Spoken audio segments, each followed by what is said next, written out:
அனைவருக்கும் வணக்கம். Post market report பார்க்கலாம். இன்னைக்கு காலையில் ப்ரீ மார்க்கெட் அனலைஸில் எந்த ஸ்ட்ரைக் இப்படி இருந்தால் என்ன நடப்பதற்கான வாய்ப்புகள் இருக்குது அப்படிங்கிறத பார்த்துருந்தோம். அது என்ன நடந்திருக்கான்னு பார்க்கலாம். இது மேத்தமெட்டிக்கல் அடிப்படையில் நாம் எதையுமே கணக்கு அடிப்படையில் அணுகுங்க. பங்குச்சந்தை வந்து அது அழகாக மேக்ஸ் படி இயங்கிட்டு இருக்கும். ஆனால் இன்னைக்கு ஒன்றே எல்லாம் இந்த நியூஸ் வந்துருச்சு, அந்த நியூஸ் வந்துருச்சு, அப்படி இப்படின்னு 1000 பேசிப்பாங்க. மார்க்கெட்டு மேக்ஸில் அந்த புள்ளிகள் இதாகாமல் எதையுமே செயல்படுத்தாதுங்க. என்ன நியூஸ் வந்தாலும் சரி, அந்த நியூஸ் அது எவ்வளோ பெரிய வாராக இருக்கட்டும், இல்லை ஏதோ ஒரு ஆர்பிஐ மீட்டாக இருக்கட்டும், இல்லை ஃபெட் மீட்டிங், எனி மீட்டிங், அதெல்லாம் காதில் நீங்கள் நாலேஜுக்காக கேதர் பண்ணிக்கலாமே தவிர மேக்ஸ் அது கிடையாது. அந்த புள்ளிகளுக்கான ரூல் அங்கே வந்து அது என்ன செய்யும் அப்படின்னு முடிவெடுக்க தெரியும். அவ்வளோதான் விஷயம். சிம்பிள். மார்க்கெட்டை சிம்பிளாக பாருங்கள்.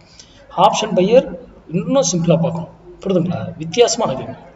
சரி, இன்னைக்கு நம்ம என்ன சொல்லியிருந்தோம், 25,400 காலு 98 ரூபாய்க்கு மேலே இருந்தால் நிஃப்டி ஏறும், 98 ரூபாய்க்கு கீழே இருந்தால் நிஃப்டி இறங்கும் அப்படின்னு சொல்லியிருந்தோம்.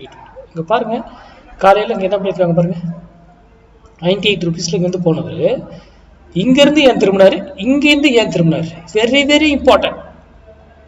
உங்களுக்கு தேவை இங்கே வரும்போது தான் நீங்கள் முடிவெடுக்கணும். இங்கே நீங்கள் எடுத்தீங்களா, உங்களுக்கு என்ன தேவை, உங்களுடைய தேவை என்ன, அதை நீங்கள் புக் பண்ணிட்டு வெளியே போயிடணும். அவ்வளோதான். மார்க்கெட் ஏற போகுது, அது எது வரைக்கும் ஏறும், மினிமம் என்ன போகும், டார்கெட் என்ன வைக்கணும், அது இன்னைக்கு பெரிய மூமெண்ட் கொடுக்குமா, எல்லாமே நம்மளால சொல்ல முடியும். புரிதுங்களா? அங்கே போனது, அங்கேருந்து மார்க்கெட் அப்படியே திருப்பிட்டாங்க கீழே. எவ்வளவு பர்ஃபெக்டாக நம்ம ஃபுல்லியில் மேட்ச் பண்ணி அப்படியே திருப்பினாங்க. எகைன் பாருங்க, நான் யூடியூப்ல கொடுக்கறதுனால உங்களுக்கு இது மட்டும் தான் தெரியும். 80 இந்த 98 மட்டும் பாருங்க.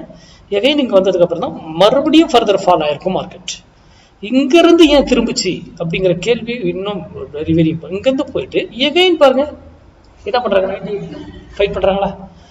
அப்போ மார்க்கெட்ல வேற ஏதோ ஒண்ணு இருக்கு. இந்த pattern, moving average, price action, open interest, இதெல்லாம் இன்வெஸ்ட்மெண்ட்டுக்கு மாற்றத்திற்கு உட்பட்டது. இன்வெஸ்ட்மெண்ட்டுக்கு பெஸ்டா இருக்கலாம். இன்ட்ராடேக்கு அதுவும் ஆப்ஷன் பையருக்கு அது சரி வராது. நீங்க அதற்கேற்றாற்போல் உங்களுடைய வர்த்தகத்தை பயன்படுத்துங்க, ப்ராக்டிஸ் பண்ணுங்க.